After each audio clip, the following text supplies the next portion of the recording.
Hello guys, कैसे हैं आप सब। मैं सी रोहित सेठी। आज के इस वीडियो में आपको एक ऐसा अकाउंटिंग स्टैंडर्ड रिवाइज करवाने जा रहा हूं जिसका शायद आप बहुत दिनों से वेट कर रहे हैं। और वो अकाउंटिंग स्टैंडर्ड है accounting standard 14, that is accounting for amalgamations. अगर हम 27 के 27 अकाउंटिंग स्टैंडर्ड्स पढ़ने को निकले ना, तो उसमें से 2 या 3 अकाउंटिंग स्टैंडर्ड ऐसे हैं जो थोड़ा सा तंग करते हैं, जिसमें से एक अकाउंटिंग स्टैंडर्ड है accounting for amalgamation, that is AS14। थोड़ा सा बड़ा अकाउंटिंग स्टैंडर्ड है, आराम से डिटेल्ड वर्जन में कवर करेंगे। तो चलिए विदाउट वेस्टिंग टाइम शुरुआत करते हैं आज का वीडियो। तो चलिए गाइस, शुरुआत करते हैं अकाउंटिंग फॉर अमेलगमेशन। मैं आपको एक एक कॉन्सेप्ट बिल्कुल डिटेल्ड वर्जन में बताऊंगा और अच्छे से हम इस अकाउंटिंग स्टैंडर्ड की रिवीजन करेंगे। ऑल्दो हम इस वीडियो के अंदर कोई भी क्वेश्चन नहीं कवर करेंगे, क्वेश्चंस की वीडियो हम अलग से लेकर आएंगे, बट आज के इस वीडियो में हम सिर्फ कॉन्सेप्ट्स के बारे में बात करने वाले हैं। तो चलिए शुरुआत करते हैं। सबसे पहले बात समझते हैं कि अमेलगमेशन क्या होता है, और अमेलगमेशन से पहले आपको यह समझना है कि एब्जॉर्प्शन क्या होता है। What is the difference between amalgamation and absorption. तो बात समझिएगा ध्यान से। जब एक कंपनी दूसरी कंपनी को टेक ओवर कर लेती है, सीधी बात बोले तो एक बड़ी कंपनी एक छोटी कंपनी को खरीद लेती है, तो उसको बोला जाता है एब्जॉर्प्शन। लेकिन वहीं पर अगर दो बड़ी बड़ी कंपनीज या कोई भी दो छोटी छोटी कंपनीज मिल जाती हैं और मिलकर एक नई कंपनी फॉर्मेट करती है, याद रहे यहां पर दो छोटी कंपनी जब नई कंपनी फॉर्म कर रही है तो पुरानी दोनों कंपनी बंद हो जानी चाहिए, तो इसे बोला जाता है अमेलगमेशन।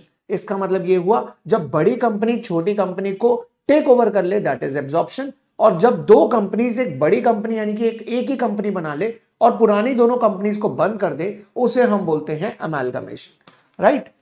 अब अमेलगमेशन और एब्जॉर्प्शन का डिफरेंस तो हमें क्लियर हो गया। जहां पर दो कंपनीज मिलकर एक बन जाएंगी और दोनों बंद हो जाएंगी, दैट इज अमेलगमेशन, राइट। और एब्जॉर्प्शन में जहां पर एक बड़ी कंपनी एक छोटी कंपनी को टेक ओवर कर लेगी। अब बिजनेस को कंबाइन करने के तो दो तरीके हमने डिस्कस कर लिए, अमेलगमेशन और एब्जॉर्प्शन। लेकिन मुद्दा यह आता है, चाहे अमेलगमेशन हो चाहे एब्जॉर्प्शन हो, कोई भी ट्रांजैक्शन जो होती है उसका नेचर दो तरीके से हो सकता है। पहला nature in the nature of purchase. In the nature of purchase का मतलब यह है कि जहां पर एक बिजनेस दूसरे बिजनेस को खरीदेगा, और दूसरा होता है इन द नेचर ऑफ मर्जर, जहां पर कोई भी बिजनेस खरीदेगा नहीं, बेसिकली वो दोनों मर्ज हो जाएंगे। मुद्दा यह है कि जहां पर भी आपको ट्रांजैक्शन परचेज लग रही है, यानी कि साफ देखने को लग रहा है कि एक बिजनेस ने दूसरे बिजनेस को खरीद लिया है, तो उस ट्रांजैक्शन को बोला जाएगा इन द नेचर ऑफ परचेज। और जहां पर अगर आपको देखने को लग रहा है कि यार दोनों मर्ज हुए हैं, कुछ भी चेंजेस नहीं आए हैं, तो वो कहलाया जाएगा इन the nature of merger, right. अब यहां पर अकाउंटिंग स्टैंडर्ड ने ना बिल्कुल साफ साफ कंडीशंस डिफाइन कर दी हैं।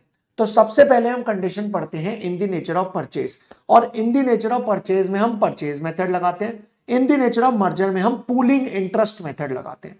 पहले हम समझते हैं in the nature of purchase क्या होता है।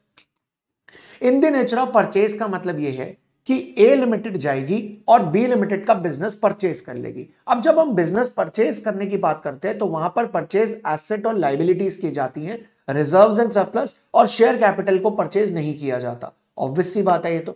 अब जब आप रिजर्व्स एंड सरप्लस और शेयर कैपिटल को छोड़ देते हैं तो बाकी एसेट्स और लायबिलिटीज को परचेज करने की बात करी जाएगी, लेकिन वो भी जो परचेज होगा वो सिलेक्शन बेसिस पे होना चाहिए, कि यानी कि मैं डिसाइड करूंगा कि मुझे कौन सी एसेट चाहिए और कौन सी एसेट नहीं चाहिए, राइट। और ये भी डिसाइड करने के बाद अगर मैंने डिसाइड कर लिया मुझे ये एसेट चाहिए, तो ये बताऊंगा कि मुझे ये एसेट कितने में चाहिए। इसका मतलब मैं टेक ओवर करूंगा फेयर वैल्यू पे और लायबिलिटीज को टेक ओवर करेंगे पेएबल वैल्यू पे।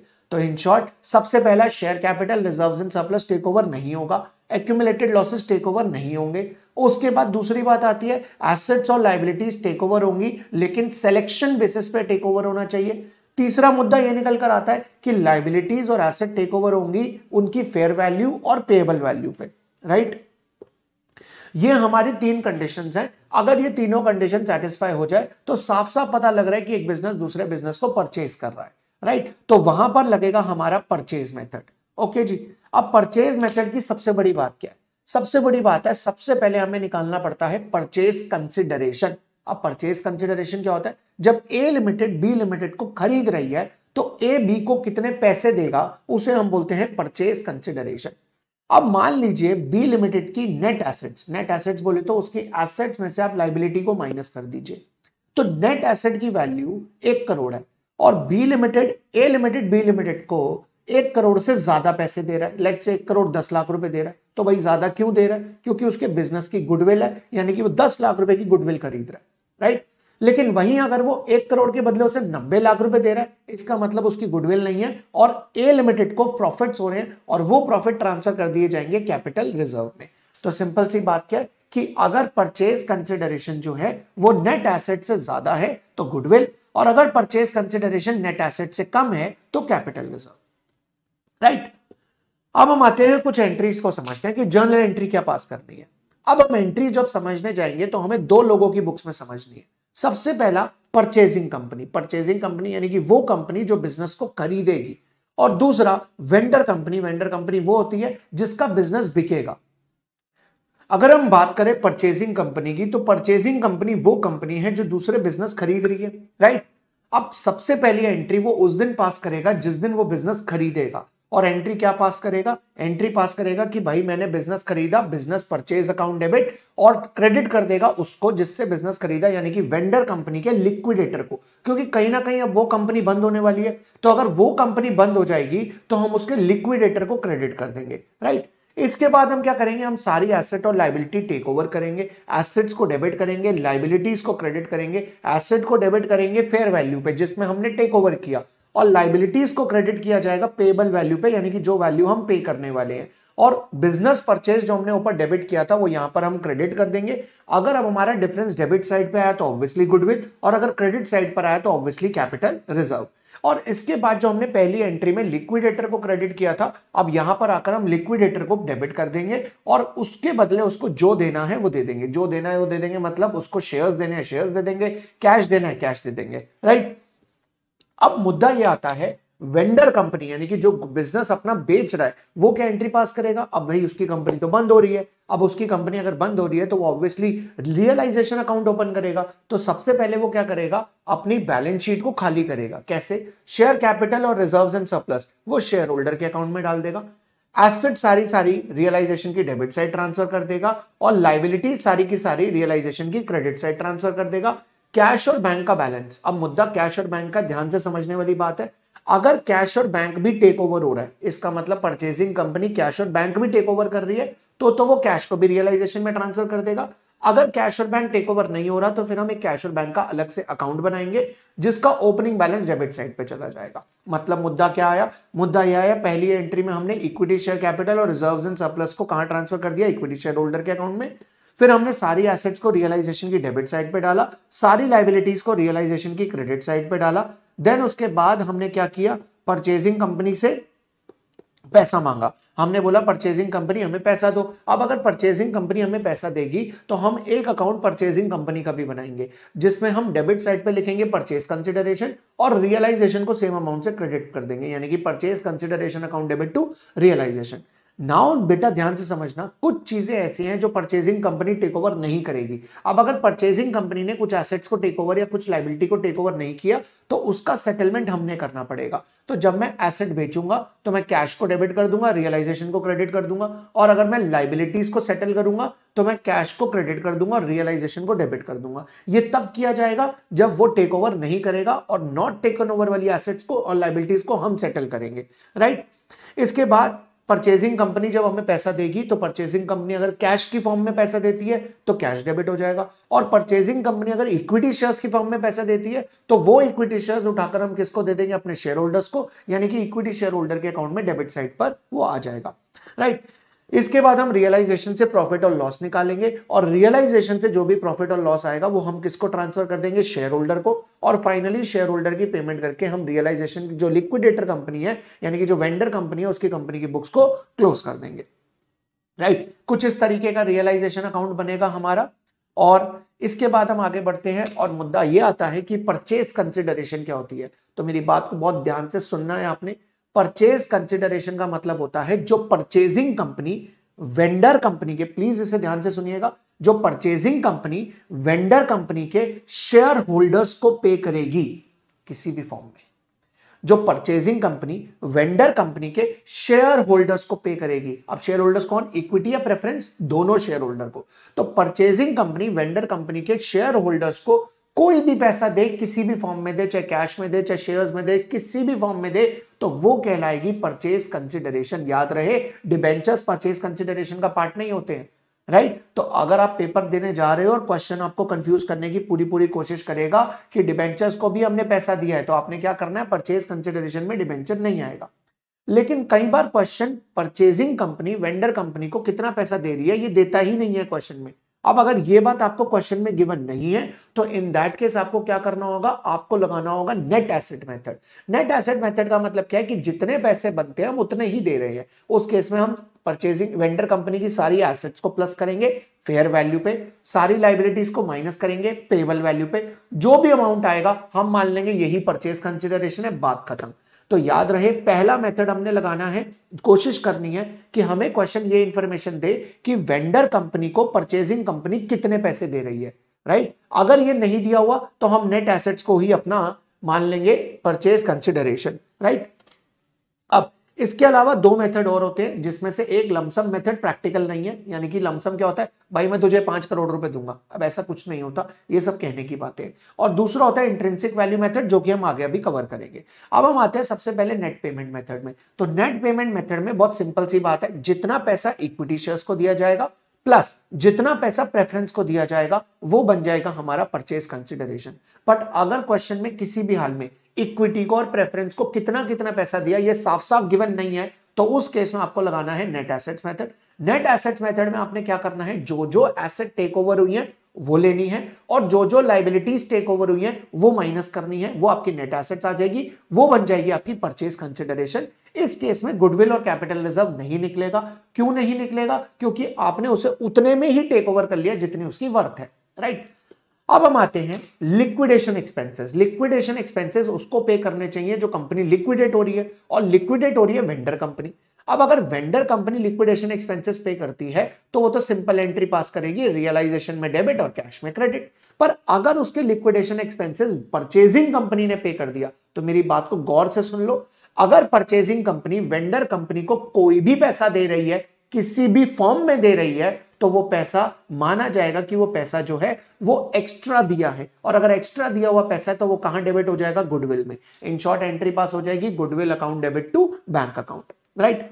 अब मैंने आपको ये बात पहले ही बता दी थी, अगर परचेजिंग कंपनी कैश और बैंक दोनों टेक ओवर कर रहा है तो कैश और बैंक को भी हम कहां ट्रांसफर कर देंगे, रियलाइजेशन के अकाउंट में। अब मुद्दा ये आता है, कभी कभी क्वेश्चन में ये नहीं दिया होता कि कौन कौन सी एसेट टेक ओवर कर रहा है, तो उस केस में हम अज्यूम कर लेंगे सारी एसेट्स सारी लाइबिलिटीज। फिर क्वेश्चन में एक और चीज होती है, ये नहीं बताया होता कि एसेट की फेयर वैल्यू कितनी है और लाइबिलिटीज की पेबल वैल्यू कितनी है। तो याद रहे बेटा, इस पॉइंट को ध्यान से सुनना, एसेट्स की फेयर वैल्यू गिवन नहीं है तो इनटेंजिबल एसेट की वैल्यू 0 हो जाएगी और बाकी सभी एसेट्स को बुक वैल्यू पे टेक ओवर करेंगे, और लाइबिलिटीज को भी किस पे टेक ओवर करेंगे, बुक वैल्यू पे। बस इनटेंजिबल एसेट को हमने किस पे टेक ओवर करना है, 0 वैल्यू पे। टेक ओवर हम सारी करेंगे लेकिन इनटेंजिबल्स को 0 पे, और बाकी सारी एसेट्स जो है वो बुक वैल्यू पे टेक ओवर हो जाएंगी। ओके, इसके बाद आती है अगर दोनों कंपनी में इंटर कंपनी बैलेंस है। अब इसका मतलब क्या हुआ, लेट से कि जिस कंपनी को मैं टेक ओवर करने जा रहा हूं उसने मेरे 20,000 रुपए देने थे, यानी कि उसके क्रेडिटर्स में और मेरे डेटर्स में 20-20 हजार रुपए कॉमन थे, यानी कि उसने मेरे देने थे, मैंने उससे लेने थे। तो जब मैं उस कंपनी को टेक ओवर करूंगा तो अब उसके क्रेडिटर्स मेरे हो जाएंगे, और उसके क्रेडिटर्स मेरे होने का मतलब यह है कि मेरे डेटर्स और क्रेडिटर्स में कॉमन अमाउंट आ गया। तो वो जो कॉमन अमाउंट होगा हम उसको कैंसिल कर देंगे। कैसे, डेटर एसेट होती है, क्रेडिटर लायबिलिटी होती है, डेटर को क्रेडिट कर देंगे, क्रेडिटर को डेबिट कर देंगे। ऐसा डिबेंचर और इन्वेस्टमेंट में भी हो सकता है। मान लो मैंने परचेजिंग कंपनी के डिबेंचर खरीदे हुए हैं, वेंडर कंपनी के डिबेंचर खरीदे हैं, तो जब मैं उसे टेक ओवर करूंगा तो मैंने उसके डिबेंचर को टेक ओवर कर लिया। अब वो सेम अमाउंट मेरी इन्वेस्टमेंट में होगा तो इन्वेस्टमेंट को क्रेडिट कर देंगे, डिबेंचर को डेबिट कर देंगे, राइट। और अगर इंटर कंपनी बैलेंसेस में कुछ भी डिफरेंसेस हैं, कोई भी डिफरेंसेस हैं, तो वो डिफरेंसेस कहां ट्रांसफर हो जाएंगे, गुडविल या फिर कैपिटल रिजर्व में। ओके जी। अब अगर preference share capital vendor company की बुक्स में दी है तो हमें क्या करना है, जैसा कि हम इक्विटी शेयर होल्डर्स का अकाउंट बनाते थे वैसे ही हम एक और अकाउंट बनाएंगे प्रेफरेंस शेयर होल्डर का। और याद रहे, प्रेफरेंस शेयर होल्डर को अगर हम उनकी फेस वैल्यू से ज्यादा पेमेंट करते हैं तो वो हमारा लॉस है, वो रियलाइजेशन में डेबिट हो जाएगा। और अगर हम प्रेफरेंस शेयर होल्डर को रियलाइजेशन फेस वैल्यू से कम पेमेंट करेंगे तो वो हमारा प्रॉफिट है, वो रियलाइजेशन में क्रेडिट हो जाएगा। अब आपका सवाल यह आएगा सर किसके अकाउंट में रियलाइजेशन बनेगा, तो रियलाइजेशन बेटा उनकी बुक्स में बनता है जो कंपनी लिक्विडेट हो रही है, और लिक्विडेट कौन हो रहा है, वेंडर कंपनी। तो इसका मतलब इस चीज की एंट्री वेंडर कंपनी ही करेगी। ओके, इसके बाद नेक्स्ट कॉन्सेप्ट क्या कहता है, अगर आपके पास फ्रैक्शनल शेयर्स है तो इसका मतलब यह हुआ कि इस परचेजिंग कंपनी ने वेंडर कंपनी को शेयर्स देने की बात करी, और वेंडर कंपनी के कुछ कुछ शेयर होल्डर्स के पास फ्रैक्शनल शेयर्स हैं, ऑड लॉट्स है। फॉर एग्जांपल, परचेजिंग कंपनी ने वेंडर कंपनी को कहा कि तुम्हारी कंपनी में जिस शेयर होल्डर के पास 5 शेयर होंगे हम उसे अपनी कंपनी का 1 शेयर देंगे। अब वेंडर कंपनी का एक शेयर होल्डर ऐसा है जिसके पास 6 शेयर है। अब 5 के बदले 1 तो मिल जाएगा, लेकिन जो 1 बचा हुआ है उस 1 के बदले वेंडर कंपनी को कैश मिल जाएगा। सिंपल सी बात यह है, इसे हम बोलते हैं ऑड लॉट्स। ओके, इसके बाद बात आती है व्हाट इज स्वैप रेशो और एक्सचेंज रेशो। बहुत ही आसान सा कॉन्सेप्ट है, बस आपने फोकस करके सुनना है। मान लो वेंडर कंपनी के शेयर की वैल्यू है 50 रुपए और परचेजिंग कंपनी के शेयर की वैल्यू है 80 रुपए। तो अब हम क्या करेंगे, 80 रुपए 50 रुपए डिवाइडेड बाय 80 रुपए कर देंगे। इसका मतलब यह हुआ कि उसके शेयर की वैल्यू 50 है, इसके शेयर की वैल्यू 80 है, तो 50 को आप 80 से डिवाइड कर दो, आपके पास रेशो आ जाएगी 5/8। इसका 5/8 का मतलब यह है कि जिसके पास वेंडर कंपनी में 8 शेयर होंगे उसको परचेजिंग कंपनी के 5 शेयर मिलेंगे। सिंपल सी बात है भाई, तुम्हारी कंपनी के 1 शेयर की वैल्यू 50 है, अब जिसके पास 8 शेयर होंगे उसकी वैल्यू होगी 400, और मेरी कंपनी के 1 शेयर की वैल्यू 80 है, जिसके पास 5 शेयर होंगे उसकी वैल्यू होगी 400। तो 400 के बदले 400 देने के लिए हम क्या निकालेंगे, स्वैप रेशो। इसका मतलब जिसके पास तुम्हारी कंपनी के 8 शेयर है हम उसको अपनी कंपनी के 5 शेयर देंगे, इसे हम बोलते हैं स्वैप रेशो।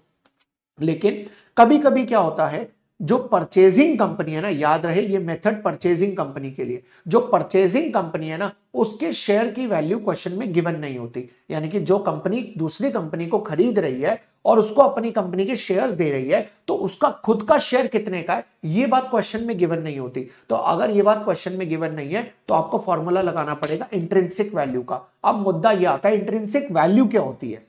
इंट्रिंसिक वैल्यू का मतलब होता है कि परचेजिंग कंपनी क्या करेगी, अपनी सारी एसेट्स को प्लस करेगी और उसमें से अपनी सारी लायबिलिटीज माइनस कर देगी, एसेट और लायबिलिटी फेयर वैल्यू पे ली जाएगी, और साथ साथ वो उसमें से प्रेफरेंस शेयर्स भी माइनस करेगी। अब यहीं पर डिफरेंस आता है आपके नेट एसेट्स में और इंट्रिंसिक वैल्यू में। नेट एसेट्स में से सिर्फ लायबिलिटी माइनस करी जाती है, प्रेफरेंस माइनस नहीं किया जाता। बट इंट्रिंसिक वैल्यू निकालते समय एसेट्स में से लायबिलिटी भी माइनस करी जाती है, साथ साथ प्रेफरेंस शेयर्स भी माइनस करे जाते हैं, क्योंकि इंट्रिंसिक वैल्यू निकलती है इक्विटी शेयर की, राइट। क्योंकि जो परचेजिंग कंपनी है वो किसकी वैल्यू निकाल रही है, अपने इक्विटी की वैल्यू निकाल रही है। तो इक्विटी की वैल्यू निकालने के लिए उसको प्रेफरेंस भी माइनस करना पड़ता है।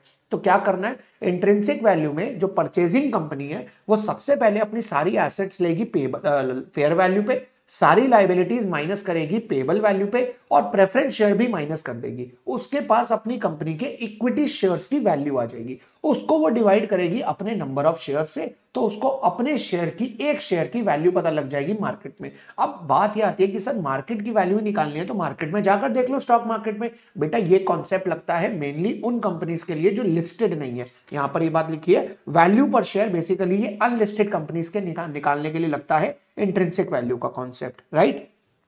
इसके बाद बारी आती है स्टॉक रिजर्व। अब स्टॉक रिजर्व क्या होता है ये भी समझना।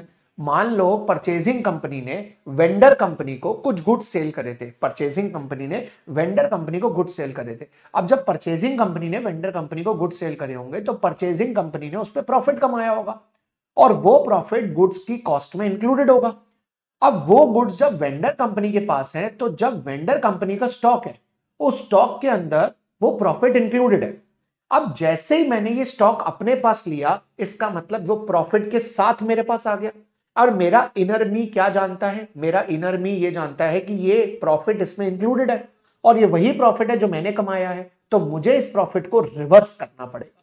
तो रिवर्स करने के लिए जब मैंने उसका स्टॉक लिया तो स्टॉक एसेट होती है, स्टॉक को रिवर्स करना है तो स्टॉक को क्रेडिट करना पड़ेगा, इसलिए स्टॉक रिजर्व क्रेडिट हो जाएगा। अब बात आती है गुडविल क्यों डेबिट होगी, तो सुनना मेरी बात बहुत ध्यान से। अगर आपने उसके गुड्स को टेक ओवर किया और आपको यह बात पता है कि गुड्स को आप हायर वैल्यू पे टेक ओवर कर रहे हो, हायर वैल्यू क्यों, क्योंकि आपने लिया 50 में और आपको पता है कि आपने खुद ये 40 में खरीद के उसे 50 में बेचा था, यानी कि आप 10,000 में ज्यादा में टेक ओवर कर रहे हो। दैट मींस अब परचेजिंग कंपनी जो है वो वेंडर कंपनी को 10,000 रुपए फालतू दे रही है। तो अगर वो 10,000 रुपए फालतू दे रही है तो इन दैट केस फालतू दिया हुआ पैसा हमेशा कहां डेबिट होगा, गुडविल में। ये बात हमने लिक्विडेशन एक्सपेंसेस में भी डिस्कस करी थी। तो सिंपल सी बात ये है, हमारा अंदर का इनर मी क्या जानता है, ये गुड्स 40 के हैं, पर क्योंकि मैंने उसे 50 में बेचे थे तो मुझे 50 में टेक ओवर करने पड़ेंगे। इसका मतलब मैं उसे 10,000 फालतू दूंगा, तो 10,000 फालतू दूंगा तो वो कहां डेबिट होगा, गुडविल में, राइट। इसके बाद बारी आती है स्टैट्यूटरी रिजर्व। अगर कोई भी स्टैट्यूटरी रिजर्व मेंटेन करना है वेंडर कंपनी को, पर वो तो लिक्विडेट हो रहा है, तो उस केस में वो स्टैट्यूटरी रिजर्व मेंटेन करना पड़ेगा परचेसिंग कंपनी को तब तक के लिए जितना टाइम पीरियड अभी पेंडिंग है। अब बात यह है, रिजर्व मेंटेन करना है तो रिजर्व तो क्रेडिट हो जाएगा, पर डेबिट क्या होगा, कुछ भी नहीं डेबिट होगा। क्यों, क्योंकि उसके रिजर्व्स तो मैं टेक ओवर ही नहीं कर रहा। तो यहां पर एक एडजस्टमेंट अकाउंट बनेगा, अमेलगमेशन एडजस्टमेंट अकाउंट, और ये अकाउंट पड़ा रहेगा हमारे पास। जिस दिन वो 3 साल या 4 साल का पीरियड खत्म हो जाएगा, हम इसी अकाउंट को रिवर्स करने के लिए, यानी कि इसी एंट्री को रिवर्स कर देंगे, राइट। देन इसके बाद बात आती है कि अगर मैंने टेक ओवर जो किया वो साल के एंड में ना करके साल के बीच में किया, इसका मतलब ये हुआ उसने अपनी बुक्स, वेंडर कंपनी ने अपनी बुक्स 31 मार्च तक बना रखी थी और मैंने टेक ओवर किया 1 जुलाई को। तो याद रहे, टेक ओवर के टाइम पर हमें बुक्स की जरूरत पड़ेगी, इसीलिए वेंडर कंपनी को अपनी बैलेंस शीट 31 मार्च से 1 जुलाई के बीच की पूरी बनानी पड़ेगी। इन शॉर्ट 1 जुलाई की जब तक बैलेंस शीट नहीं होगी हम टेक ओवर नहीं कर पाएंगे। तो वहां पर हमें बुक्स ऑफ अकाउंट्स को अपडेट करना पड़ेगा 1 जुलाई तक।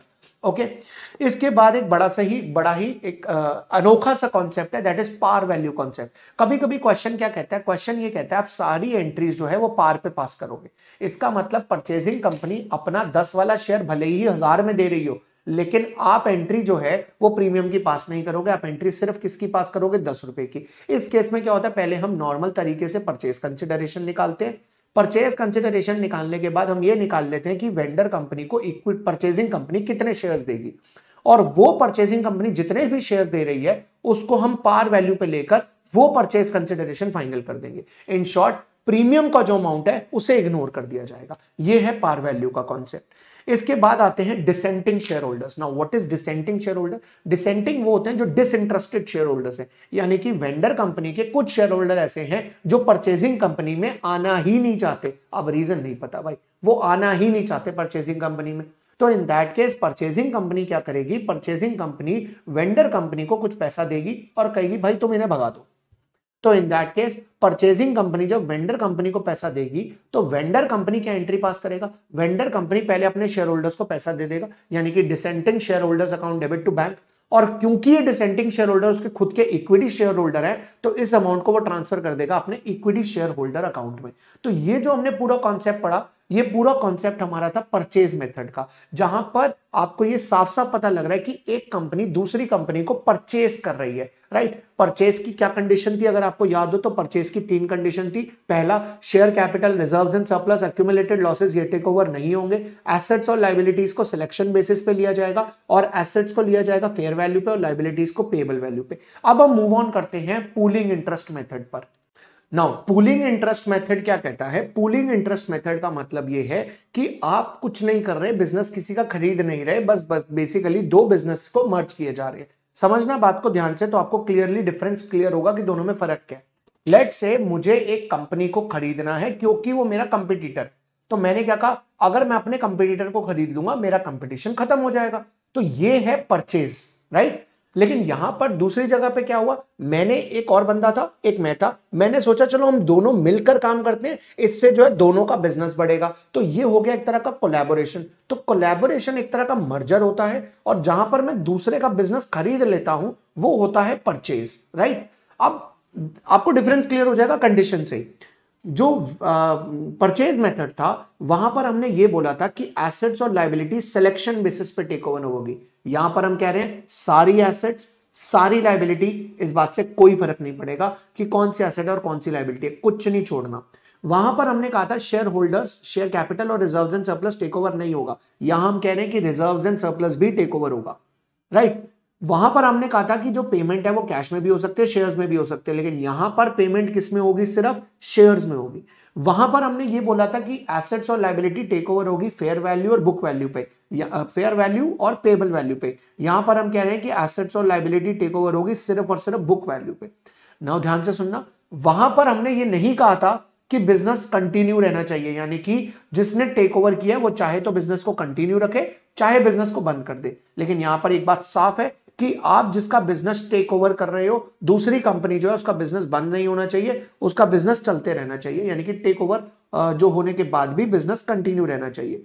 और तो और आपके शेयर 90% शेयर होल्डर इस बात से एग्री करने चाहिए कि आप मर्ज करने को बिल्कुल रेडी हो। और यहां पर गुडविल का कॉन्सेप्ट नहीं आता। क्यों नहीं आता गुडविल का कॉन्सेप्ट? क्योंकि दो भाई जब मिलकर काम कर रहे हैं, यानी कि बेसिकली दो कंपनी जब मिलकर काम कर रही है, तो यहां पर ना एक ने खरीदा ना दूसरे ने बेचा, तो गुडविल का कोई मतलब ही नहीं है। तो इन दैट केस चाहे डेबिट में बैलेंस बचे चाहे क्रेडिट में बैलेंस बचे, हमेशा ट्रांसफर किया जाता है कैपिटल रिजर्व के अंदर। तो it's a very easy concept, इसमें कुछ नहीं करना। आपको दो बैलेंस शीट्स दे रखी होंगी, एसेट्स को डायरेक्टली प्लस, लायबिलिटीज को डायरेक्टली प्लस, रिजर्व्स को डायरेक्टली प्लस, शेयर कैपिटल को शेयर होल्डर्स को शेयर कैपिटल देनी है, और रिजर्व्स का अमाउंट अगर चेंज हुआ तो थोड़ा बहुत चेंज होगा, दैट्स इट। इसमें आपको कुछ एडिशनल पॉइंट है जो ध्यान में रखने। पहला पॉइंट, चाहे आपको मर्जर में प्रॉफिट हो चाहे आपको मर्जर में लॉस हो, आपको हमेशा उसे कैपिटल रिजर्व में ही डालना है। चाहे डेबिट में बैलेंस बच रहा है चाहे क्रेडिट में बैलेंस बच रहा है, इस बात से कोई भी डिफरेंस नहीं आएगा। दूसरी बात, इनटैंजिबल एसेट जो उसमें हमने कहा था अगर गिवन ना हो तो इनटैंजिबल एसेट टेक ओवर होंगी जीरो वैल्यू पे। यहां पर हम बोलते हैं कि इनटैंजिबल एसेट भी बुक वैल्यू पे ही टेक ओवर होंगी, क्योंकि यहां पे टेक ओवर हो ही नहीं रहा, यहां तो बस दोनों मिलकर काम कर रहे हैं, राइट। तीसरी बात, स्टैट्यूटरी रिजर्व्स की वहां पे अलग से एंट्री पास करी थी, amalgamation adjustment account debit to statutory reserve. यहां आपको अलग से कोई एंट्री पास नहीं करनी, क्योंकि यहां पर आप रिजर्व्स भी टेक ओवर कर रहे हो। तो जब रिजर्व टेक ओवर ही कर रहे हो तो अलग से कोई एंट्री पास करने की जरूरत आपको नहीं है। तीसरी बात, अगर लिक्विडेशन एक्सपेंसेस आप पे करते हो, यानी कि वो कंपनी के लिक्विडेशन एक्सपेंसेस आप पे कर रहे हो, तो वहां हमने एंट्री पास करी थी कि भाई एक्स्ट्रा पैसा कुछ भी दूंगा तो गुडविल। यहां गुडविल का कॉन्सेप्ट ही नहीं है, तो सब कुछ कहां जाएगा, कैपिटल रिजर्व। अब दिमाग में एक बात आ रही होगी कि कैपिटल रिजर्व में अगर लॉस चार्ज करने के लिए कैपिटल रिजर्व हुआ ही नहीं तो फिर हम जनरल रिजर्व या पीएनएल से चार्ज कर लेंगे, राइट। इसके बाद बात यह आती है कि इंटर कंपनी बैलेंस का क्या होगा। देखो, इंटर कंपनी बैलेंस तो कैंसिल करना जरूरी है, तो इंटर कंपनी बैलेंस का कॉन्सेप्ट बिल्कुल सेम रहेगा जो हमने परचेज में पढ़ा था। तो यहां पर बेटा आपको सबसे पहले यह समझना है क्वेश्चन पढ़ते ही कि वो in the nature of purchase है या इन द नेचर ऑफ मर्जर है। याद रहे, इन द नेचर ऑफ मर्जर जो है वो हमेशा आपको क्वेश्चन में स्पेसिफिकली गिवन होगा। अगर आपको क्वेश्चन में इन the nature of merger given नहीं है तो आप अजम्पशन यही मान के चलेंगे कि वो in the nature of purchase है। और कंडीशंस याद रखना, in the nature of purchase का मतलब assets and liability take over होंगी, शेयर कैपिटल और रिजर्व्स एंड टेक ओवर नहीं होगा, वो भी फेयर वैल्यू और पेबल वैल्यू पे। मर्जर में एसेट्स लायबिलिटी रिजर्व सब टेक ओवर होगा, सिलेक्शन नहीं होगी, टेक ओवर बुक वैल्यू पे होगा, इनटैंजिबल एसेट भी बुक वैल्यू पे टेक ओवर होगी, और वहां पर गुडविल और कैपिटल रिजर्व दोनों आते थे, यहां पर सिर्फ और सिर्फ कैपिटल रिजर्व आएगा। देखिए, अमेलगमेशन को रिवाइज करने के लिए मैंने आपको पूरा अकाउंटिंग स्टैंडर्ड तो समझा दिया है, और आप इसके ऊपर अगर बेस क्वेश्चंस करेंगे तो आपसे क्वेश्चन हो जाने चाहिए अगर आपने पहले प्रैक्टिस कर रखे हैं तो। लेकिन क्वेश्चन की एक सेपरेट वीडियो में जरूर लेकर आऊंगा, लेकिन उससे पहले आपको कमेंट बॉक्स में कमेंट करके बताना होगा कि ये जो रिवीजन वीडियो है ये आपको कैसा लगा, और ये जो हमारी पूरी रिवीजन वीडियो की सीरीज चल रही है ये वीडियो आपको कैसी लगी, राइट। कमेंट करके कमेंट बॉक्स में बताएं। मिलते हैं नेक्स्ट वीडियो में, और हां, अपने सभी फ्रेंड्स से इस वीडियो को शेयर जरूर करें और हमारे चैनल को सब्सक्राइब करें। मिलते हैं नेक्स्ट वीडियो में, आज के लिए इतना ही, बाय बाय।